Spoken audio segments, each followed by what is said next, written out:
ঢাকা ৮ আসনে নির্বাচন করতে যাচ্ছেন শরীফ ওসমান হাদী। তার আগে গ্রামের মানুষের মতো শাহবাগে মিলাদ পড়লেন হাদী। ১৯ সেপ্টেম্বর ২০২৫ শাহবাগে মিলাদের টান, ইয়া নবী সালাম আলাইকা।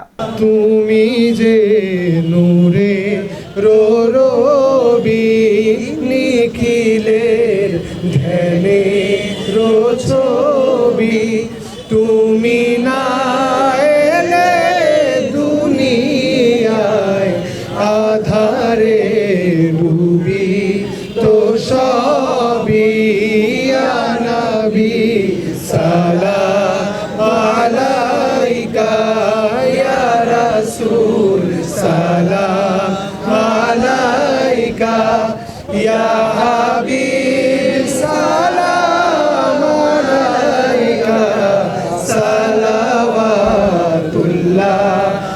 আলাইকা, ইয়া নবী সালাম আলাইকা, ইয়া রাসূল সালাম আলাইকা, ইয়া হাবিব